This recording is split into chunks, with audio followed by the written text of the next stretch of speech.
اسلام آنے سے پہلے دور جہالت میں عرب میں غلام خریدنے اور بیچنے کا رواج بہت عام تھا۔ اعلیٰ قبیلے کے لوگ اپنے روزمرہ کے کام کے لیے غلاموں کو خریدا کرتے تھے۔ غلام اپنے مالک اور آقاؤں کو مجازی خدا سمجھتے تھے۔ مالکوں کو اپنے غلام پر مکمل حق حاصل ہوتا تھا اور چھوٹی بڑی چیزوں پر من چاہی سزائیں دیتے تھے، یہاں تک کہ موت کی سزا دینا بھی بہت اہم تھا۔ اس دور میں افریقہ کے اندر ایک علاقہ حبشہ کے نام سے مشہور تھا، جہاں سے اکثر غلام لائے جاتے تھے۔ ان میں سے ایک غلام وحشی بن حرب بھی تھا، جو مکہ کے سردار زبیر کا غلام تھا۔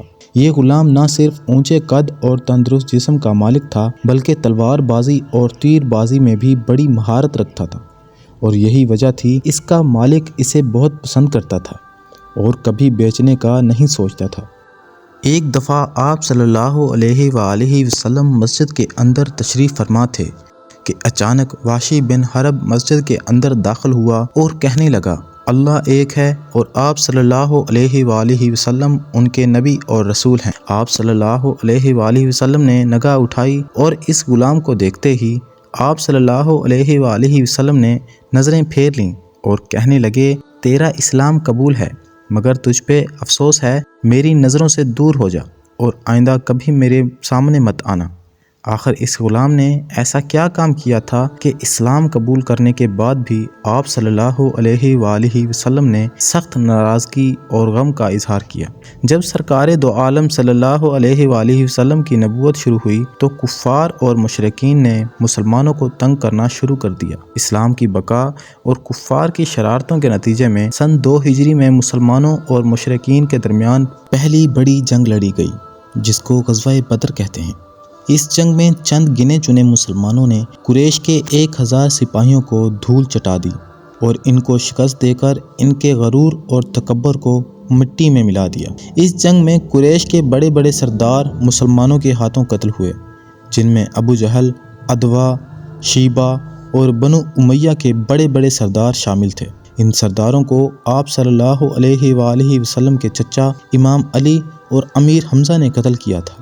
دور جہالت سے ہی مکہ میں بنو امیہ اور بنو ہاشم میں خاندانی دشمنی بڑی مشہور تھی۔ اس جنگ کے بعد نفرت کی آگ اور بھڑک گئی تھی۔ ان کے بڑے بڑے سرداروں کے مرنے کے بعد اب قریش کی سرداری ابو سفیان کے ہاتھوں میں آ گئی تھی۔ جیسا کہ غزوہ بدر میں مارے جانے والے ایک سردار ابو سفیان کی بیوی ہندہ کے باپ، بھائی اور چچا تھے، لہٰذا ہندہ اور ابو سفیان نے لوگوں میں بدلہ لینے کی آگ بھڑکانے کی کوشش کی اور لوگوں کو پھر سے نبی اکرم صلی اللہ علیہ وآلہ وسلم کے خلاف اٹھ کھڑے ہونے کی دعوت دی۔ لہٰذا اگلے سال قریش مکہ بدر کے مقتولین کا بدلہ لینے کے لیے نئے جوش و جذبے کے ساتھ غزوہ احد کی تیاری کرنے لگے۔ اسی دوران وحشی ابن حرب کو بلا لیا گیا اور کہا گیا، کیا تم غلامی سے چھٹکارا چاہتے ہو؟ وحشی نے کہا، مجھے کون غلامی کی زنجیروں سے آزاد کرائے گا؟ اس سے کہا گیا کہ اگر تم محمد کے چچا حضرت حمزہ کو قتل کر دو تو ہم تمہیں آزاد کر دیں گے۔ وحشی نے کہا کہ مجھے منظور ہے، میرا نشانہ کبھی خطا نہیں جاتا۔ یہ بول کر لشکر کے ساتھ چل کھڑا ہوا اور مسلمانوں سے جنگ کے لیے احد کے مقام پر پہنچ گیا۔ ابو سفیان نے قریش کی ان عورتوں کو بھی ساتھ لے لیا جن کے رشتہ دار بدر میں قتل ہوئے تھے۔ ان عورتوں میں ابو سفیان کی بیوی ہندہ بھی تھی۔ آخر وہ وقت آ گیا اور میدان احد میں جنگ شروع ہو گئی۔ میدان میں حضرت حمزہ شیر کی طرح وار کر رہے تھے۔ وحشی چٹان کے پیچھے گھات لگائے بیٹھا تھا۔ حضرت حمزہ کفار کو کاٹ کر آگے بڑھ رہے تھے۔ ان سے مقابلہ کرنے اور ثابت قدم رہنے کی ہمت کوئی نہیں رکھتا تھا۔ جب حضرت حمزہ ایک مشرک سے مقابلہ کر رہے تھے تو وحشی نے موقع پا کر اچانک زوردار وار کیا اور اس کا نیزہ حضرت حمزہ کے پیٹ کو کاٹتے ہوئے اندر داخل ہو گیا۔ نیزہ ان کے جسم میں پیوست ہو گیا تھا۔ جب وحشی کو یہ یقین ہو گیا کہ وہ فوت ہو گئے ہیں تو وہ خیمے میں جا کر بیٹھ گیا۔ وحشی کو اس کے بعد لڑائی میں کوئی دلچسپی نہیں تھی، وہ تو بس اپنی آزادی کی خوشی منا رہا تھا۔ جنگ جاری رہی اور اب امیر حمزہ کی شہادت کے بعد مسلمانوں کے قدم ڈگمگانے لگے۔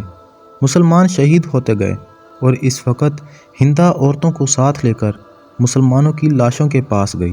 اور اس نے حضرت حمزہ کے پیٹ کو چیر دیا، آنکھیں نکال کر ان کی بالیاں بنا کر انہیں زیورات کی جگہ پہن لی۔ پھر اس نے حضرت حمزہ کے پیٹ کو چاک کیا اور ان کا کلیجہ نکال کر چبا گئی۔ جنگ کے ختم ہونے کے بعد جب آپ صلی اللہ علیہ وآلہ وسلم کو اس بات کی خبر ہوئی اور صحابہ سے پوچھا گیا، اس نے میرے چچا کے کلیجے کو کھا لیا تھا؟ لوگوں نے عرض کی کہ نہیں، اس نے اگل دیا تھا۔ آپ صلی اللہ علیہ وآلہ وسلم نے روتے ہوئے فرمایا، اے اللہ، حمزہ کے جسم کے کسی حصے کو بھی جہنم میں داخل ہونے نہ دینا۔ آپ صلی اللہ علیہ وآلہ وسلم حضرت حمزہ کے جسم مبارک کے پاس حاضر ہوئے اور اس قدر روئے کہ صحابہ اکرام کی آنکھیں بھی بھر آئیں۔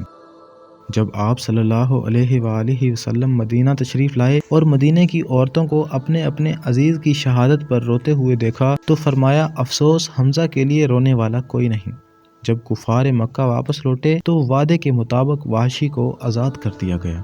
وقت گزرتا رہا اور حضور پاک صلی اللہ علیہ وآلہ وسلم کی دعوت عرب میں بڑی تیزی سے پھیلتی گئی اور دن بدن لوگ اسلام میں داخل ہوتے گئے، لہٰذا وحشی کو خوف ستانے لگا اور اسے اپنی جان کا خدشہ لاحق ہو گیا۔ جب مسلمانوں نے مکہ کو فتح کیا اور نبی پاک صلی اللہ علیہ وآلہ وسلم لشکر درار کے ساتھ مکہ میں داخل ہوئے تو وحشی طائف بھاگ گیا۔ اس کا ہر دن ڈر اور خوف میں گزرتا تھا۔ اس کی نظروں کے سامنے بار بار حضرت حمزہ کی شہادت کا منظر آتا تھا، لہٰذا ایک شخص نے وحشی سے کہا، اے وحشی، اللہ کی قسم، محمد صلی اللہ علیہ وآلہ وسلم ایسے شخص کو قتل نہیں کریں گے جو کلمہ طیب پڑھ کر دائرہ اسلام میں داخل ہو جاتا ہے۔ اس کی یہ بات سن کر وہ مدینہ کی طرف روانہ ہو گیا۔ وہاں پہنچا تو آپ صلی اللہ علیہ وآلہ وسلم مسجد میں تشریف فرما تھے۔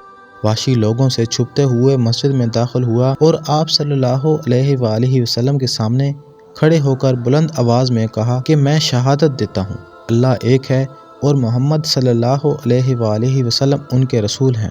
جب نبی پاک صلی اللہ علیہ وآلہ وسلم نے اس کی زبان سے کلمہ شہادت پڑھتے ہوئے سنا تو اپنی نگاہ اٹھا کر اس کی طرف دیکھا اور پھر نگاہ دوسری طرف پھیر لی اور فرمایا کہ کیا تم وحشی ہو؟ اس نے کہا، جی ہاں۔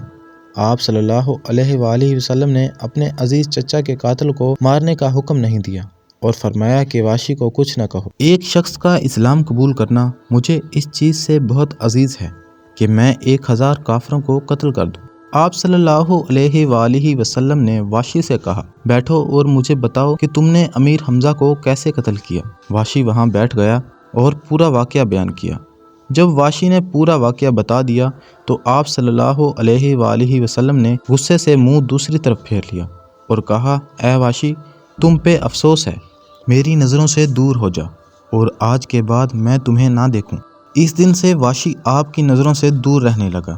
آپ صلی اللہ علیہ وآلہ وسلم صحابہ کے ساتھ بیٹھتے تو وحشی آپ کے پیچھے جا کر بیٹھتا کہ نبی کی نظر مبارک نہ پڑے، یہاں تک کہ آپ صلی اللہ علیہ وآلہ وسلم اس دنیا سے چلے گئے۔ حضرت وحشی خود فرمایا کرتے تھے کہ میں یہ جانتا تھا اسلام پہلے تمام گناہوں کو مٹا دیتا ہے، پھر بھی وہ گھنونا جرم جس کا میں نے انتخاب کیا تھا، اس کا خیال مجھے بے چین کیے رکھتا تھا۔ میں شدت سے کسی ایسے موقع کی تلاش میں رہنے لگا کہ کسی طرح اس جرم کا کفارہ ادا کر سکوں۔ حضور پاک صلی اللہ علیہ وآلہ وسلم کے وصال کے بعد حضرت ابوبکر صدیق امیر المومنین بن گئے۔ ان دنوں عرب کا ایک قبیلہ مردود ہو گیا اور مسلمہ بن کذاب نامی ایک شخص نے نبی ہونے کا جھوٹا دعویٰ کیا۔ مسلمانوں کے خلاف اس نے ایک لشکر تیار کیا اور جنگ کی نوبت آ گئی۔ حضرت وحشی نے سوچا کہ یہی موقع ہے کہ میں مسلمانوں کی مدد کر کے اپنے پچھلے سارے گناہ دھو ڈالوں۔ انہوں نے اپنا وہی نیزہ اٹھایا جس سے حضرت امیر حمزہ کو شہید کیا تھا۔ حضرت وحشی اسلام کے لشکر کے ساتھ جنگ کے لیے چل پڑے۔ انہوں نے قسم کھا لی کہ یا تو وہ آج مسلمہ بن کذاب کو قتل کرے گا یا پھر خود شہید ہو جائے گا، اور جنگ کا آغاز ہوا۔ حضرت وحشی مسلمہ کے انتظار میں تھے۔ مسلمہ سب مسلمانوں کو قتل کر دینا چاہتا تھا۔ جب مسلمہ بن کذاب کی فوج پر بھاری پڑنے لگے تو مسلمہ نے بھاگنے کی تیاری کر لی۔ فرار ہوتے ہوئے صحابہ سے کسی نے دیکھ لیا اور زور سے پکارا کہ وہ رہا خدا کا دشمن، جانے نہ پائے۔ جب وحشی کی نظر اس کذاب پر پڑی تو نیزے کا ایسا شدید وار کیا کہ وہ اس کے بدن میں پیوست ہو گیا۔ تو حضرت وحشی نے اللہ کا شکر ادا کیا اور سجدے میں گر پڑے۔ سچے دل سے مانگیں تو بڑے بڑے گناہ کی بھی معافی مل جاتی ہے، یہ رب رحمان کا وعدہ ہے۔ اللہ تعالی ہم سب کو قلب سلیم عطا فرمائے اور قرآن و حدیث پہ چلنے کی توفیق عطا فرمائے۔ آمین ثم آمین۔